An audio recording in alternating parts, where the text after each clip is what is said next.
book. It's not about pointing a finger and saying men are bad, women are good. This is intentional. I think more than ever, I believe it's unintentional. It's these unconscious biases and behaviours, but it's about awareness and illuminating people and going, oh, okay, I need to stop that. Welcome to Scale Sessions, the podcast that helps revenue leaders like you boost sales and revenue to achieve business growth with in the trenches insights. We can skip the fluff and focus on real-world strategies you can use right away. Each episode brings you actionable takeaways from sales and revenue leaders navigating growth challenges like you. Let's dive into today's session and scale up your success. Penny, congratulations on the launch of your recent book, The Female Sales Leader.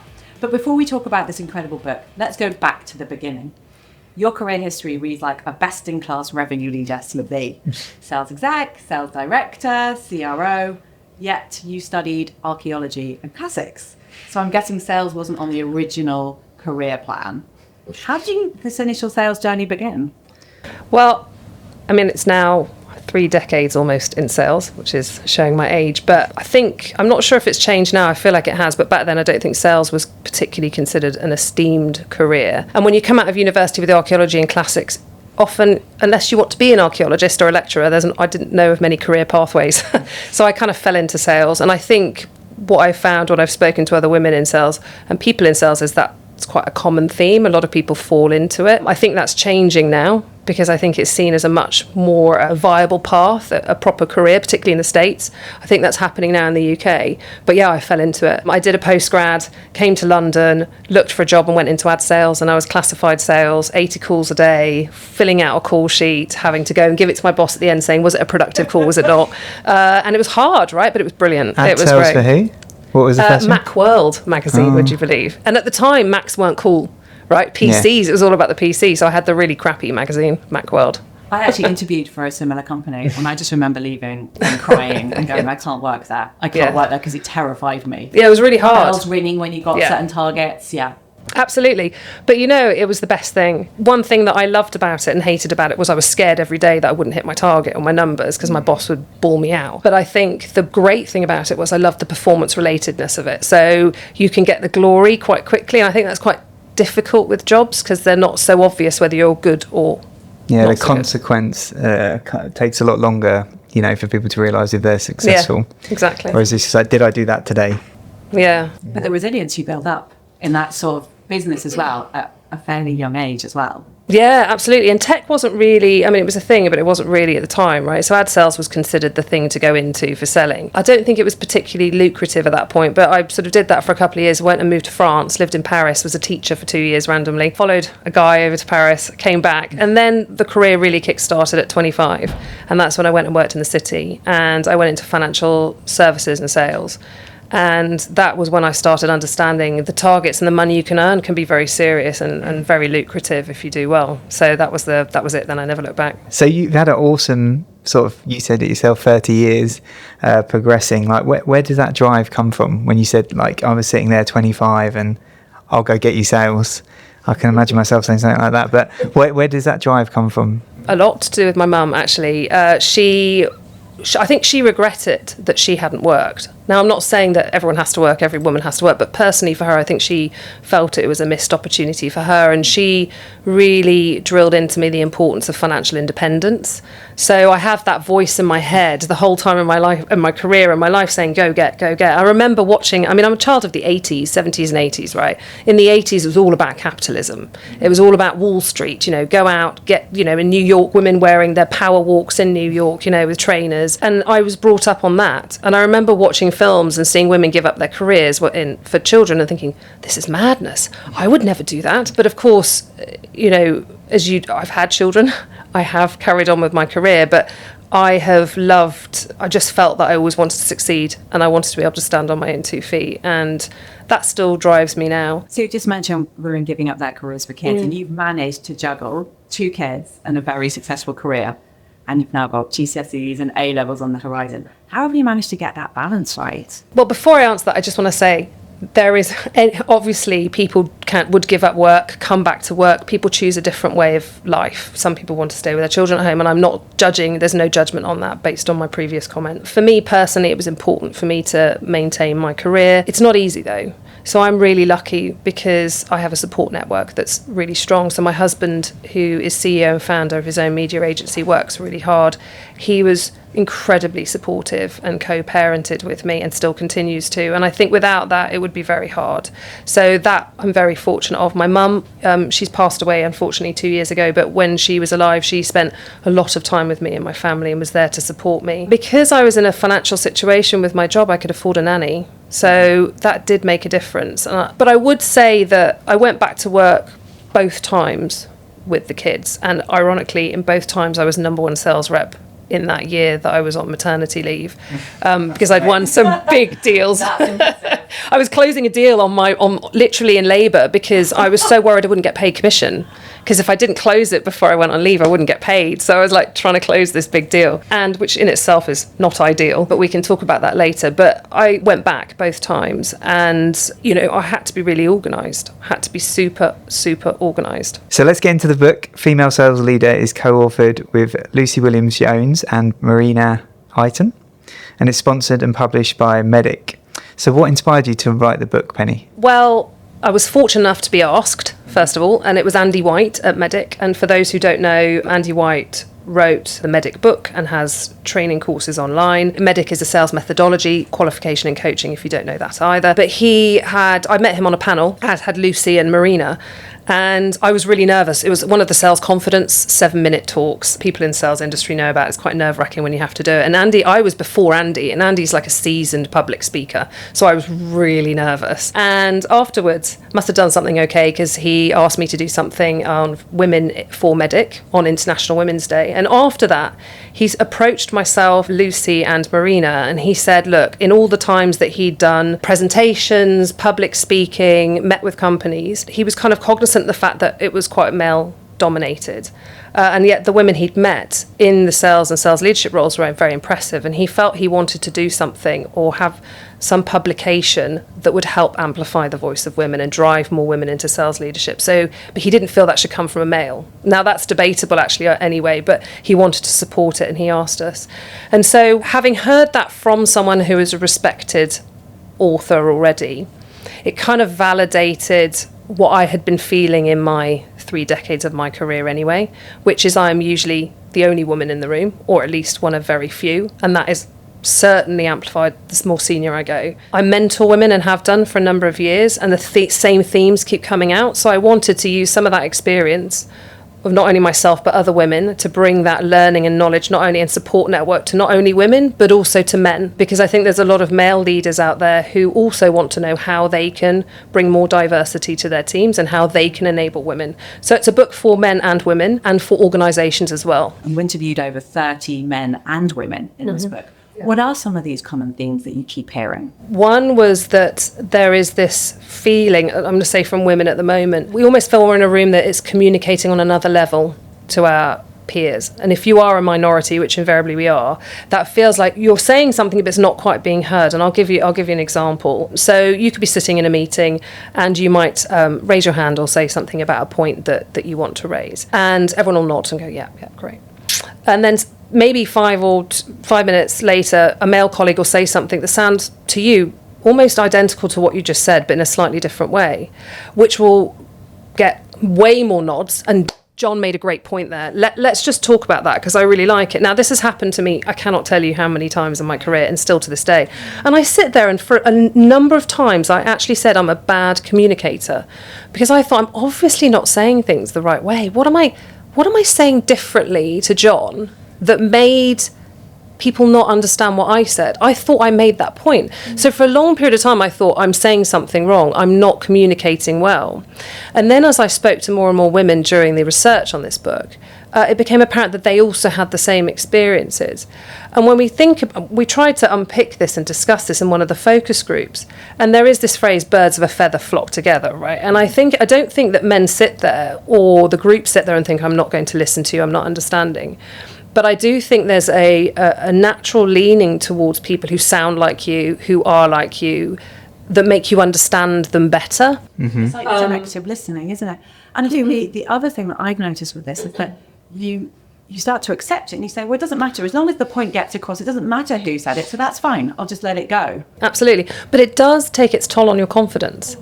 And it does, over time, negatively impact that person in the room. Now, no one else may be aware of that, but it absolutely will. And what else it does, which is very dangerous, is for organisations, when they stop talking altogether. And so the voice gets lost. Yeah, I've seen it. Shelley always accuses me of doing it, that I steal her ideas. And when me and Glenn would all go, it'd be like, you and Glenn just used to repeat what I said and steal back the idea. But I think there's something in, you hear it and then you say it back in a different way. You don't often mean you're just evolving the idea in your head, or men are just but I wonder stealing if that people's happens. ideas. What I challenge you to now observe in meetings, right, is does that happen to women equally that it happens to men in the meeting? And if it does, that's fine, but I wonder. And that's what we want to challenge, is challenge people to think.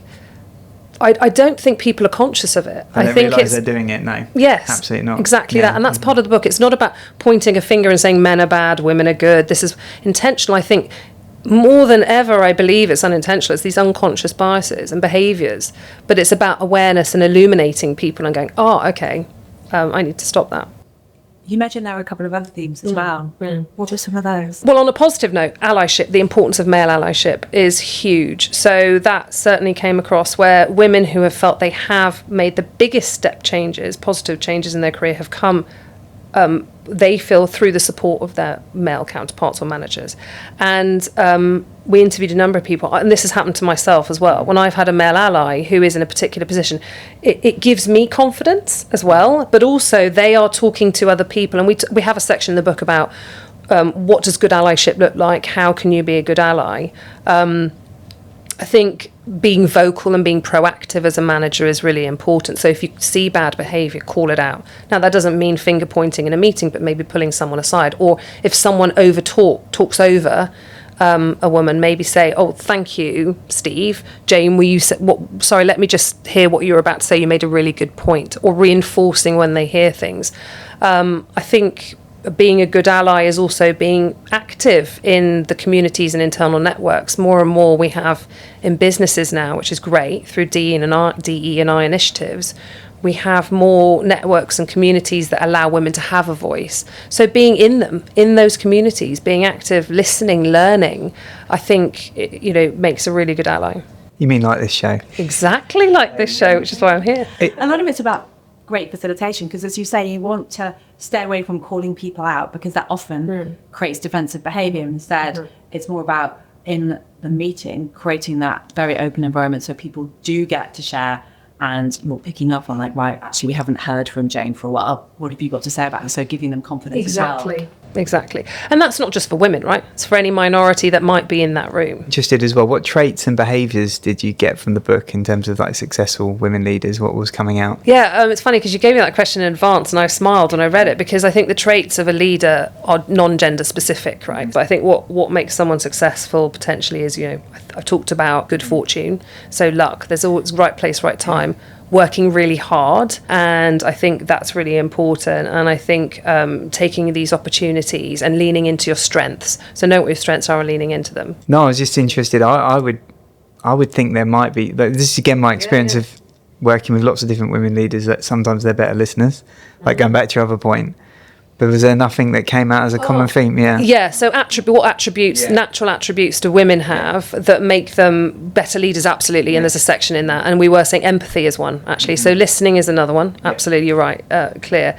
Empathy is definitely something that gets underrated in leadership. And when you think about being a good leader, it's about building trust in your team, because your team make you and the business successful, right? People at the crux of everything. And people will have trust in you if they genuinely think you've got their back and you genuinely do care.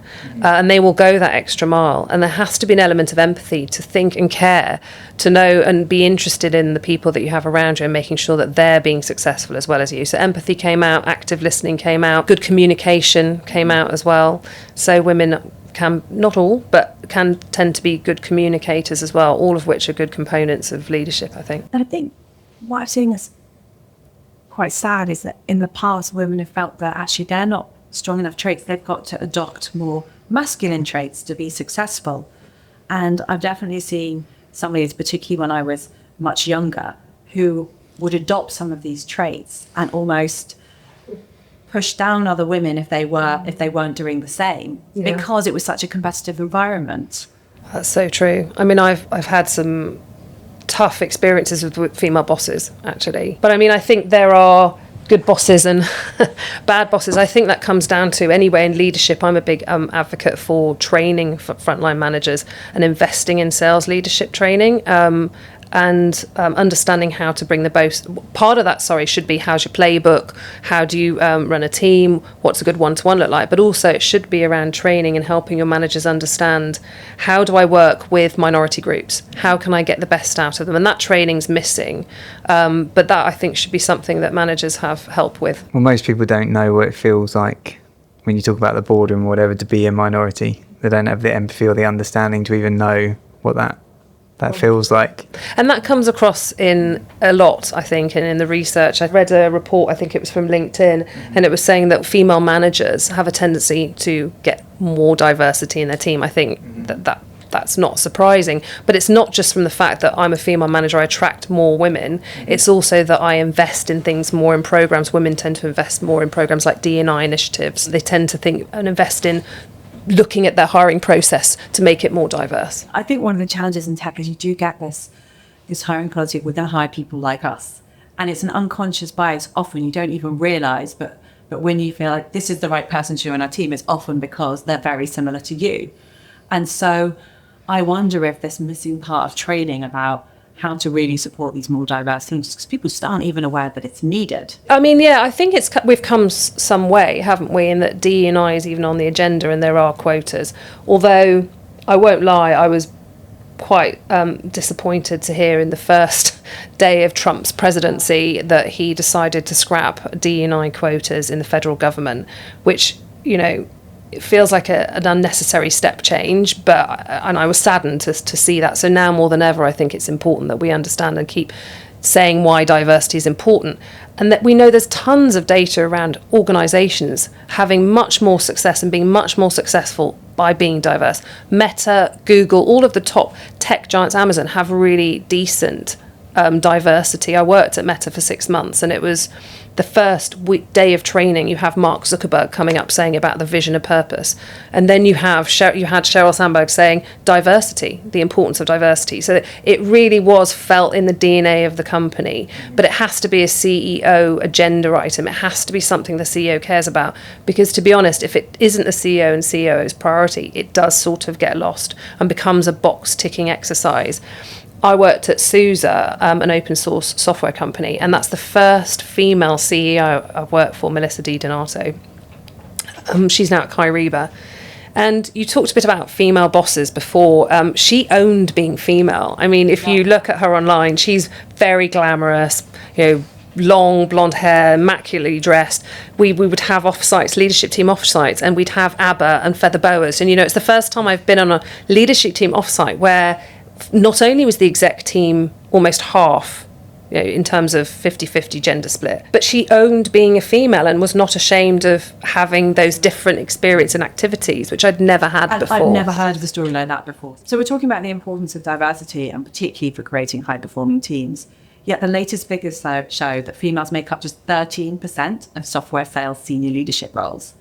How can sales leaders, both men and women, set examples that inspire and empower women in their teams to see that this leadership is an achievable and a desirable goal and something they want to do? I'm going to say the obvious first and then the more on the how. The more women you have in leadership, the more you're going to get women coming to the company, right? So that there's the question, how do you get them if they're not there already? But the more you have the one woman or the handful of women who are at the top, because they've got a day job to do. But I think, the more you have the women there that are a voice, you'll see that natural progression. But it goes back to what you said about a CEO, is when you're in the recruitment process and you're close to the detail, or if you need to be close to detail, you have to stand up and say that I haven't got enough of the right CVs. Like if you're getting down to a point, even if you're working with an agency or someone on a retainer, I remember doing this before, board roles, COO, whatever, it's like, I need to see more female candidates. well, you just beautifully came on to the thing I was going to say next, which is hiring. Yeah. You start then with hiring, and that's exactly what I did. I did that. I remember a Perrier, which is Series A.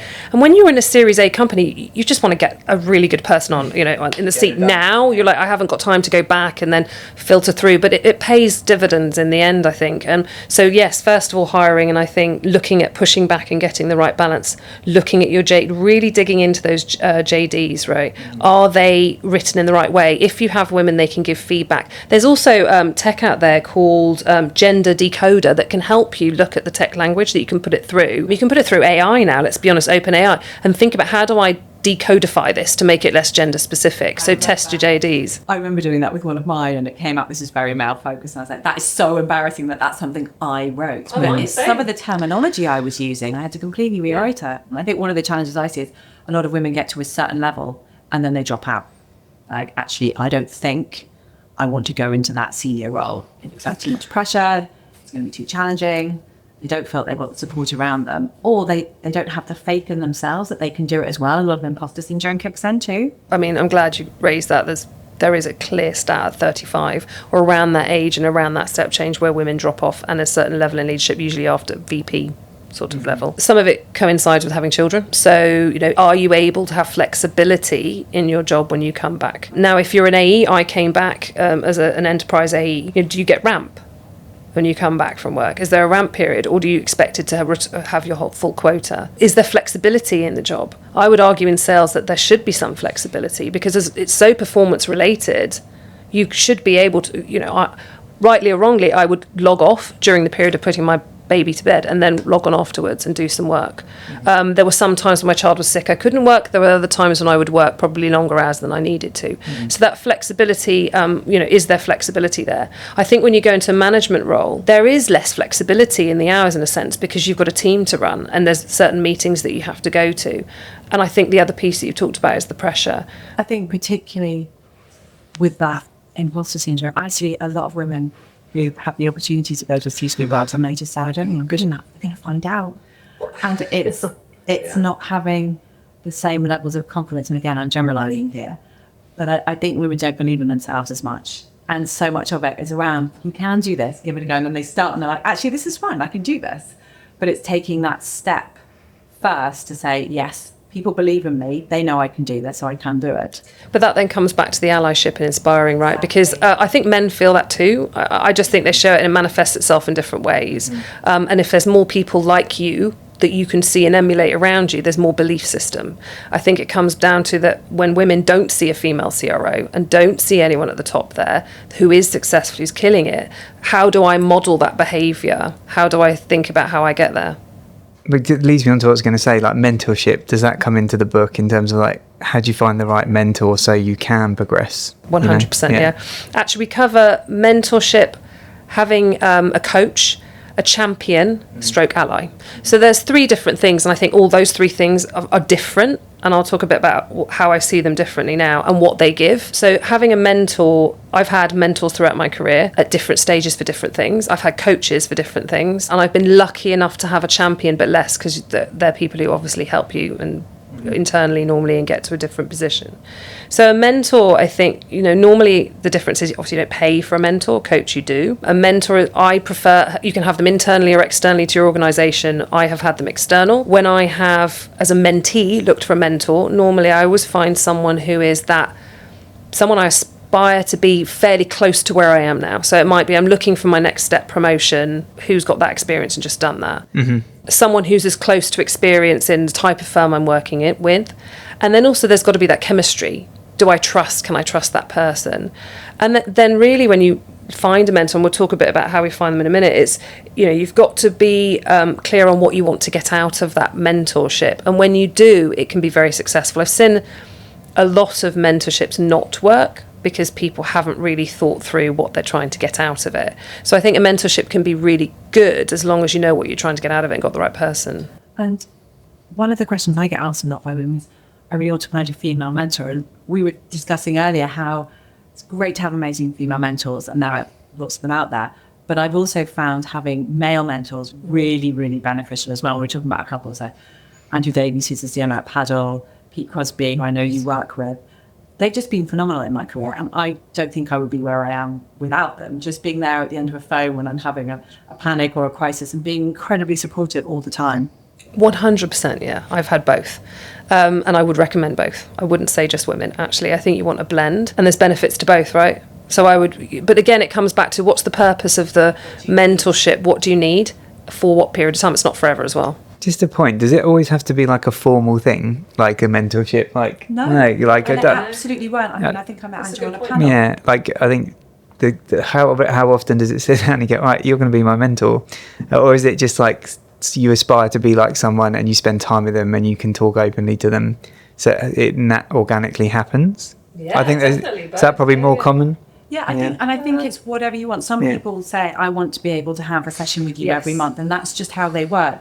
How I've always done it is it okay if I need some advice that I give you a call and just a quick message say, but that's a good point. Coffee. Yeah, I think it's a good point. Whereas I've probably done more of the slightly formal, although you have like informed mentors where they're people you just are close to and you would talk to, and that might be someone who actually is in slightly far removed family or friend or someone I aspired to. So the only reason I brought up the more formal thing was because normally when people come and ask me for to be a mentor, I say yes, but what you're trying to get out of it, is it that? Is it more you want to have a formal session once a month where you want to run some ideas by me? A coach I've used is probably a little bit more on the formal side where you pay for it, right? And I've had different types of coaches, and coaches have been different, where I've had a coach that may not be directly linked to my industry. So I've had some coaches that are, and some that are a communication coach.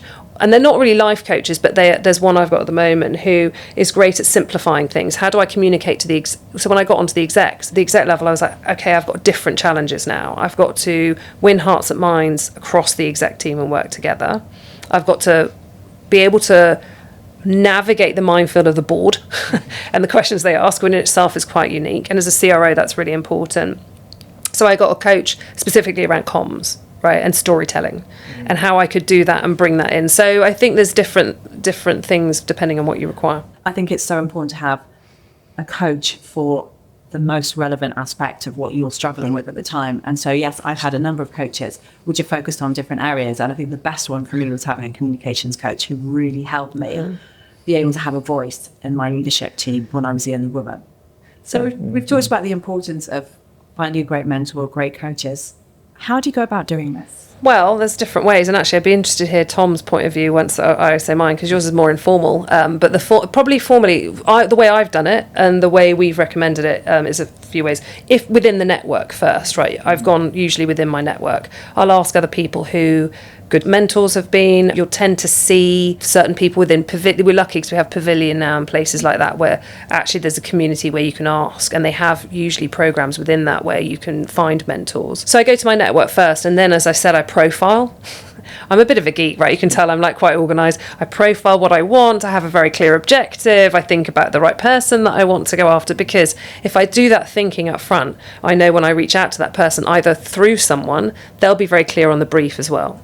And once the mentor knows what the mentee wants, you'll have a very quick, easy conversation. It's a question of, do we think we can have this? Are you interested? Because they're giving up their time, right?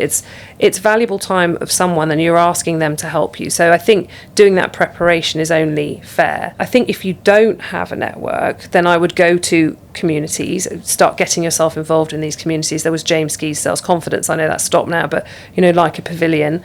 Keep plugging Pavilion. Tom can thank me later. But so I think doing those kind of things are important. And then it's a bit like prospecting if you're really stuck. So if you look on LinkedIn's great, right? So you're going to think, what kind of company do I profile company? What kind of person role? Who is this person? Then you're going to send a personalised email if you don't have a network. I have also stalked people at conferences. So when I've seen someone who's done an amazing presentation or panel, I have gone up to them afterwards and accosted them. And that's actually worked for me quite well. I've had two mentors. Basically, I picked up from that sounds really dodgy. I picked up from an event. I've had two mentors that actually I spoke to an event and asked that, because they were such a great talk on the subject that I really wanted to get some more support on. Yeah, and I think, again, it's my motto in life, and I say it to my kids all the time, you get out what you put in, right? So if you're going to put in some effort and some thinking, and then think about what you're going to get a really good mentorship partnership, and you're going to get a lot more out of it. It has to be maybe someone who's 1-2 steps ahead of you. You're aspiring to be where they are. There has to be a commonality. You have to have a reason, a purpose to do it. you know, overall? Although I would say there's another just part to that is also if you're in a new role. So it could be someone who's been in that role and you're in that role. So when I went in Chief Customer Officer role at Causeway, I hadn't done that before. And I thought, oh. And so I was lucky enough at SUSE, Imran, who ran Chief Customer Officer and had done for like a couple of decades, he offered it up to me and said, would you like me to help you on your new role? I'll be your mentor. And he was great. So we actually had a partnership for actually the first couple of quarters I was there, and I could run ideas by him and challenges. And he said he actually really enjoyed it because it got him to think about things differently. It was a different company. So he got something out of it as well. But that was a successful partnership for a new role. Yeah, give other people ideas, inspiration. Yeah. And as managers and leaders, I always try and support my team in finding the right mentor as well. Because you usually have a bigger network than they do. Yes, good point. What's been the most surprising insight from the book? I'm going to say the most memorable moments. I'm changing your question if I'm allowed. Thank you very much. We did a focus group and we invited a lot of people early on, more women than men because we wanted to get stories, but we did invite some men. Andy White came and then he had to leave, and there was one male actually in the room of 30, poor guy. And he's very senior at a playbook company, very successful in his career. And we all went around the table and we had to introduce ourselves and talk about what we did and then what we wanted to contribute for the session. So we went around the table and it got to him and he stood up and he said, you know, I feel quite nervous. And he said, I talk in front of lots of people all the time. I don't understand why I feel so uncomfortable. And then it's almost you could see the thought process, and he had this lightning bulb moment in front of us going, I'm the only guy in the room and I feel odd. He said, I'm worried I'm going to say something wrong. And he said, I was trying to figure out why. And he said, this must be what it must be like for women in a room. And he said, I'd never realised because he hadn't really experienced it. And for me, that was really insightful. And that comes to the enlightenment, the education piece, which is people don't know what they don't know, right? And so him having that moment probably was an education more than a whole book, right? Is that experiencing that and feeling that discomfort and thinking, made me second guess what I was going to say. Okay, now I've got some insight. And that for me was quite an important moment, I think, in our research where I thought, yeah, education and understanding and experience. This is a workshop, you need to take it on the road. A lot of work, but yeah. Awesome. So we're going to finish with some quick fire questions for you, Penny. So first one is, what's the biggest lesson you've learned in your career? There's been a lot, but I think not fearing failure as much. I keep trying to teach it to my kids, actually. You're going to make mistakes, and actually the biggest learnings are where I felt I've failed or something's gone wrong in my career. What's one belief or perspective you changed your mind about? So it's been an interesting last year for me, actually. So I turned 50, which is always a life-changing moment. You're kind of like, crikey, I'm getting... life is becoming really meaningful and every day matters. I think I had... my mum passed away from cancer. A few weeks after that, I had a hysterectomy, so I went into full clinical menopause, started a new job as a CCRO, and then unfortunately a very dear friend of mine has now got terminal cancer and has not got long. And I think she's my age and has kids. And this sounds all very depressing, but actually it's really made me realise that every day matters and that life, the things that are really important in life, and it is about letting go of anger and negativity, it is about living in the present, it is about enjoying what you're doing and, you know, embracing the hard with the good as well and taking everything as a precious moment. The thing is, when you are not here anymore and you pass away or whatever, no one goes around and said, oh, Penny was a great CRO or Tom was a great CEO. They talk about, no, but they talk about what you're like as a person. And, you know, really, like you talked about a lot, getting that balance. So how has your career fulfilled you? But at the same time, have you brought your kids up and felt comfortable and happy about that? Because they're the ones that remember you.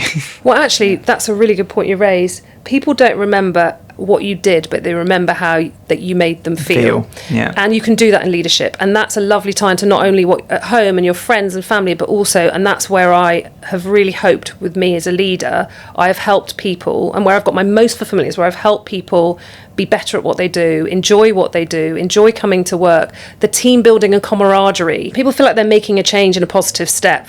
People building confidence and doing something they think they couldn't do before. Those have been, when I reflected, and a coach helped me get there actually, reflected, those are the things that actually really have made me enjoy my job. Now, don't get me wrong, I want to be good and everyone cares. I care too much probably than I should about what people think about me.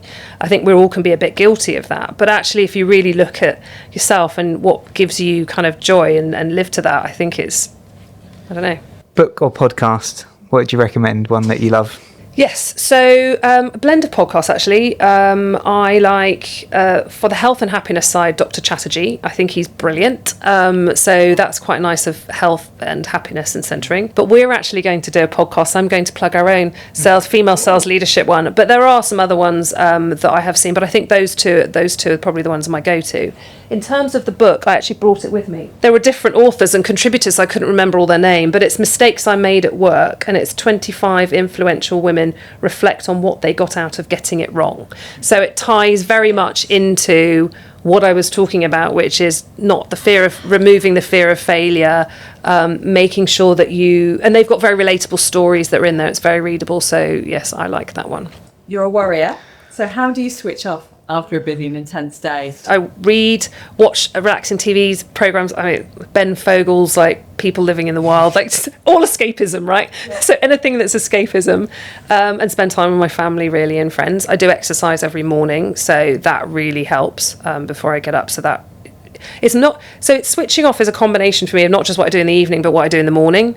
So in the morning, getting up that bit early, having that moment to kind of reset, go to the gym, and then see the kids, and then work. That, and then the combination in the evening of switching off digital, reading or watching something escapism, and then spending time with my family after a period of time. I think those boundaries help. One female leader that you'd recommend us to interview next? God, I've got two. Do you want two? Two, go for it. Two.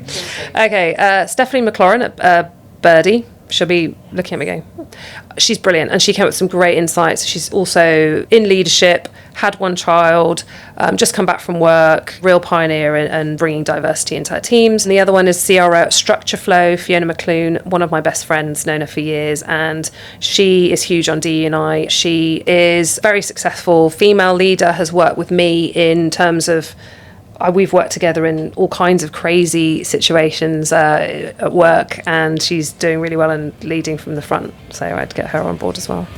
Thanks for tuning in to Scale Sessions. If you found today's insights valuable, be sure to subscribe and leave a review. Stay connected for more no-nonsense advice to help you scale your business, drive revenue, and achieve your growth goals.